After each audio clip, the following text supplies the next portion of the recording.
नमस्कार दोस्तों, स्वागत है आप सभी का हमारे YouTube channel daily current affairs point पे। दोस्तों आज है 6 सितंबर, तो आज हम लोग 6 सितंबर से रिलेटेड करंट अफेयर्स पढ़ेंगे। और दोस्तों वीडियो को शुरू करने से पहले आपको बता दें कि जिन लोगों ने अभी तक चैनल को सब्सक्राइब नहीं किया है वो लोग जाकर सबसे पहले चैनल को सब्सक्राइब कर लें और सब्सक्राइब के बगल में दिखने वाले बेल आइकन को ज़रूर दबा लें, जिससे कि हर एक नए वीडियो का नोटिफिकेशन आपको टाइम पे मिलता रहे। तो चलिए दोस्तों शुरू करते हैं आज की वीडियो।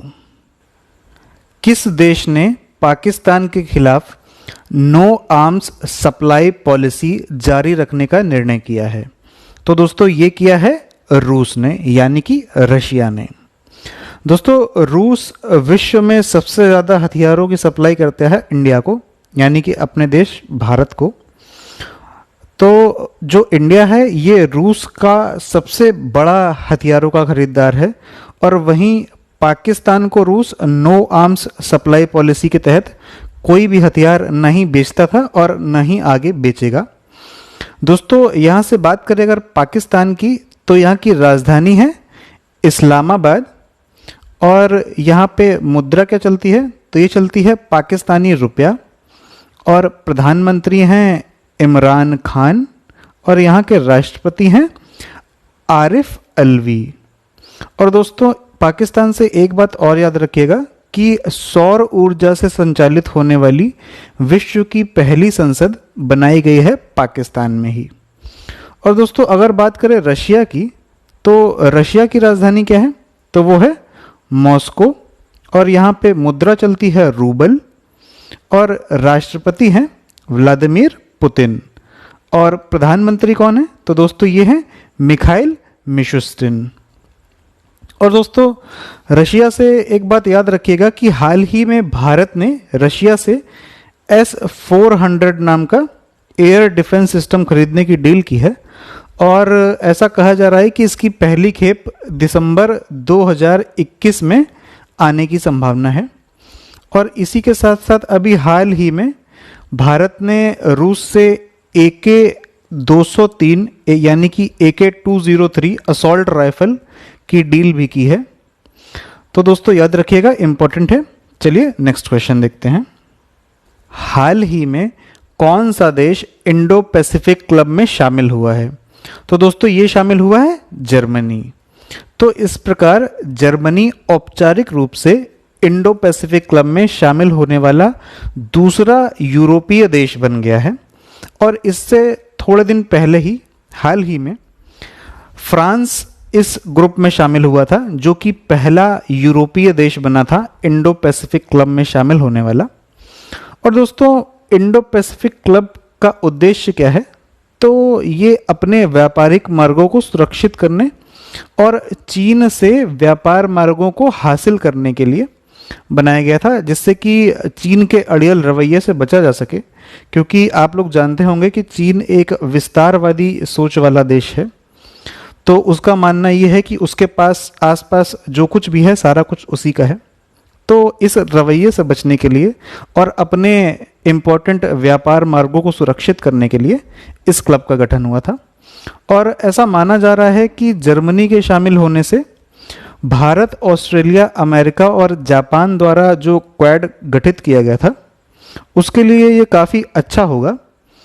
और दोस्तों जान लेते हैं जर्मनी के बारे में थोड़ा सा। तो जर्मनी की राजधानी क्या है? तो यह है बर्लिन, और यहाँ पर मुद्रा चलती है यूरो, और यहाँ के राष्ट्रपति कौन है? तो वो हैं फ्रैंक वॉल्टर। चलिए दोस्तों नेक्स्ट क्वेश्चन देखते हैं। हाल ही में किस देश की नौसेना को विश्व की सबसे बड़ी नौसेना घोषित किया गया है? तो दोस्तों ये घोषित किया गया है चीन की नौसेना को। तो अभी हाल ही में पेंटागन ने एक रिपोर्ट जारी की है, जिसमें ये कहा गया है कि चीन के पास वर्तमान समय में दुनिया की सबसे बड़ी नौसेना है।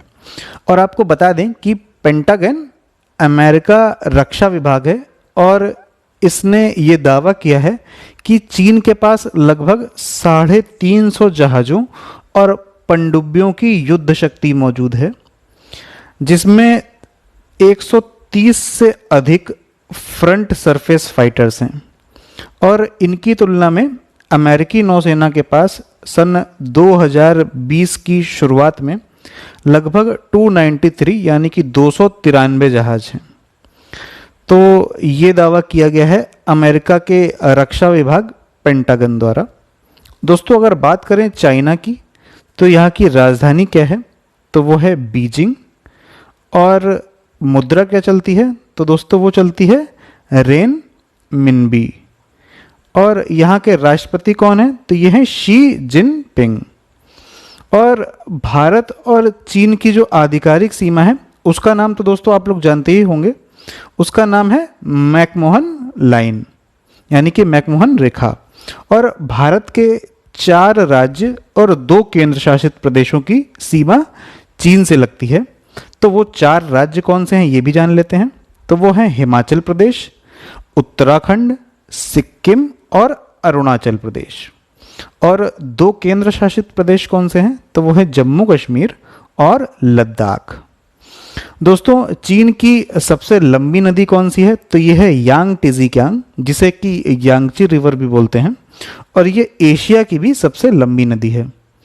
और इसी के साथ साथ ये भी जान लेते हैं कि ब्रिक्स देशों का जो नेशनल डेवलपमेंट बैंक है यानी कि एनडीबी है, उसका हेडक्वार्टर चीन के शंघाई में स्थित है। और एससीओ यानी कि शंघाई कॉरपोरेशन ऑर्गेनाइजेशन का हेडक्वार्टर चीन की राजधानी बीजिंग में स्थित है। तो दोस्तों याद रखिएगा, बहुत सारे फैक्ट्स हैं, इंपॉर्टेंट हैं, कभी भी एग्जाम में आ सकते हैं। चलिए नेक्स्ट क्वेश्चन देखते हैं। टेबल टेनिस विश्व कप 2020 का आयोजन कहाँ किया जाएगा, तो दोस्तों ये किया जाएगा चीन में। और ये आयोजन कौन करेगा, तो ये करेगा ITTF यानी कि इंटरनेशनल टेबल टेनिस फेडरेशन। तो दोस्तों थोड़ा सा इंटरनेशनल टेबल टेनिस फेडरेशन यानी कि अंतर्राष्ट्रीय टेबल टेनिस संघ के बारे में जान लेते हैं। तो इसकी स्थापना हुई थी 1926 में। और इसका मुख्यालय कहाँ स्थित है, तो ये स्थित है स्विट्जरलैंड के लॉसेन में। और दोस्तों वर्तमान समय में अंतर्राष्ट्रीय टेबल टेनिस संघ के CEO कौन है, तो वो हैं स्टीव डेंटन। चलिए दोस्तों नेक्स्ट क्वेश्चन देखते हैं। हाल ही में N95 मास्क को कीटाणु रहित करने के लिए किस IIT के छात्रों ने चक्र डी-कॉव विकसित किया है, तो दोस्तों ये विकसित किया है IIT दिल्ली के छात्रों ने। तो IIT दिल्ली के छात्रों ने ये जो N95 मास्क को डिसइंफेक्ट करने के लिए चक्र डी-कॉव नाम का एक कंटेनर है ये, जिसे ये विकसित किया है। और इस कंटेनर में ओजोन गैस का यूज़ किया जाता है, जिससे कि इस कंटेनर में मास्क को डालते ही मास्क डिसइंफेक्टेंट हो जाए, मतलब डिसइंफेक्ट हो जाता है, यानी कि उसके सारे कीटाणु मर जाते हैं, यानी कि वो कीटाणु रहित हो जाता है। तो चलिए दोस्तों नेक्स्ट क्वेश्चन देखते हैं। हाल ही में किसने चाणक्य नेशनल मैनेजमेंट गेम 2020 जीत लिया है, तो दोस्तों ये जीत लिया है NTPC ने। तो NTPC का फुल फॉर्म क्या होता है, तो ये होता है national thermal power corporation limited, यानी कि राष्ट्रीय ताप विद्युत निगम लिमिटेड। और दोस्तों NTPC की स्थापना हुई थी 7 नवंबर 1975 यानी कि 1975 में। और इसका मुख्यालय कहाँ स्थित है, तो ये स्थित है नई दिल्ली में। और वर्तमान समय में इसके चेयरमैन कौन है, तो ये हैं गुरदीप सिंह जी। और ये देश की सबसे बड़ी बिजली उत्पादन कंपनी है। और इसकी कुल स्थापित क्षमता जो है वो है 50,750 मेगावाट की। चलिए दोस्तों नेक्स्ट क्वेश्चन देखते हैं। हाल ही में किसने महाराष्ट्र सरकार के साथ MSME पारिस्थितिकी तंत्र को विकसित करने के लिए समझौता किया है, तो दोस्तों ये किया है सिडबी ने, यानी कि SIDBI। तो इसका फुल फॉर्म क्या होता है, तो इसका फुल फॉर्म होता है small industries development bank of India. और इसकी स्थापना की गई थी 1990 यानी कि 1990 में। इसका मुख्यालय कहाँ स्थित है, तो दोस्तों इसका मुख्यालय स्थित है उत्तर प्रदेश की राजधानी लखनऊ में। और इसके चेयरमैन कौन है? तो दोस्तों इसके चेयरमैन है मोहम्मद मुस्तफ़ा। और अगर बात करें सिडबी की, तो ये भारत की एक स्वतंत्र वित्तीय संस्था है जो कि सूक्ष्म, लघु और मध्यम उद्योगों यानी कि एमएसएमई के विकास के लिए उन्हें वित्तीय सहायता देने का काम करती है, यानी कि एमएसएमई सेक्टर को लोन देने का काम करती है। चलिए दोस्तों नेक्स्ट क्वेश्चन देखते हैं। किस राज्य सरकार ने रम्मी और पोकर नाम के ऑनलाइन खेलों पर बैन लगा दिया है? तो दोस्तों ये लगा दिया है आंध्र प्रदेश ने।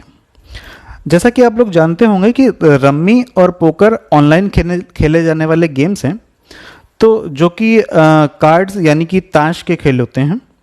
और अब कई जगहों पर इस तरह के गेमिंग ऐप्स का यूज़ जुआ खेलने के लिए किया जाने लगा है।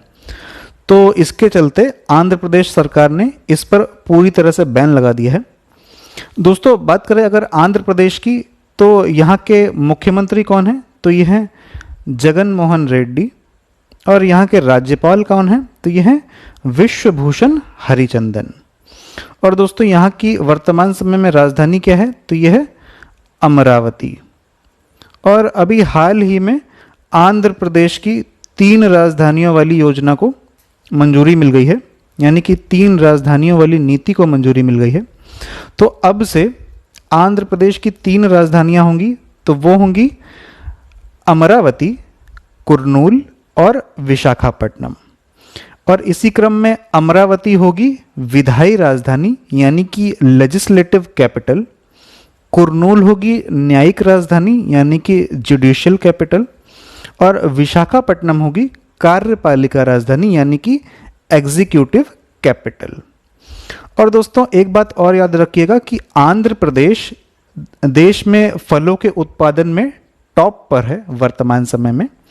और भारत का पहला एक्वा मेगा फूड पार्क भी आंध्र प्रदेश में ही लगाया गया था। और अभी हाल ही में मोबाइल हैंड वॉश सुविधा स्टेशन की शुरुआत भी आंध्र प्रदेश में की गई है। चलिए दोस्तों नेक्स्ट क्वेश्चन देखते हैं। हाल ही में किस राज्य सरकार ने नई राष्ट्रीय शिक्षा नीति 2020 की समीक्षा के लिए समिति का गठन किया है? तो दोस्तों ये किया है तमिलनाडु सरकार ने।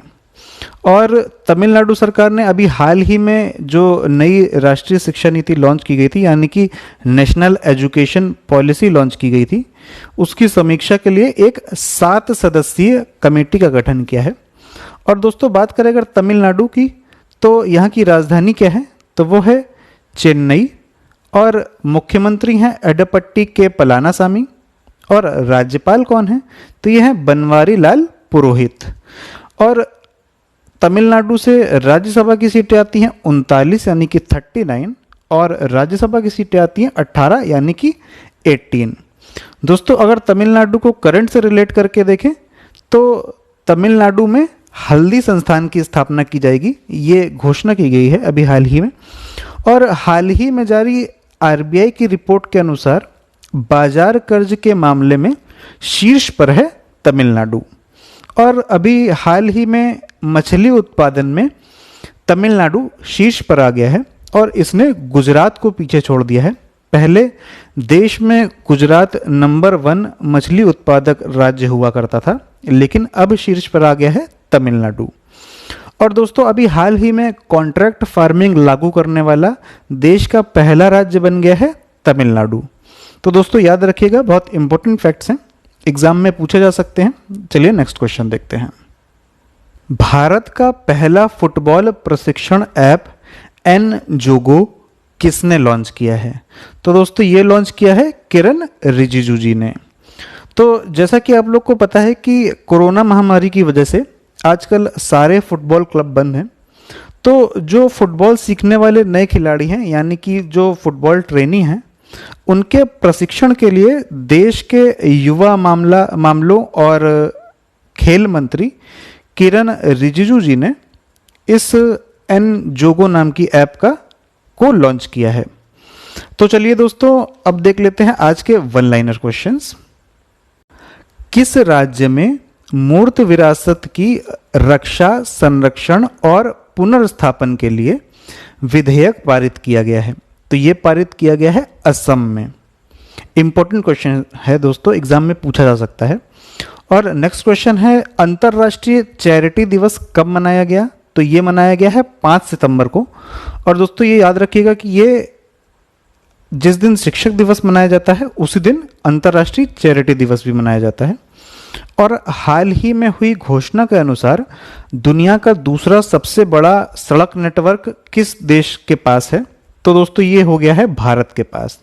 और दुनिया का सबसे बड़ा रेल नेटवर्क है अमेरिका के पास। चलिए नेक्स्ट क्वेश्चन देखते हैं। हाल ही में डेटा एनालिटिक्स लैब कहाँ स्थापित की गई है? तो दोस्तों ये की गई है आईआईटी मद्रास में, जो कि चेन्नई, मद्रास का नाम बदल के चेन्नई कर दिया गया है। तो ये तमिलनाडु में स्थित है। और लास्ट क्वेश्चन है, इंग्लिश प्रो ऐप नाम की ऐप किसने लॉन्च की है? तो ये लॉन्च की है देश के शिक्षा मंत्री रमेश पोखरियाल जी ने।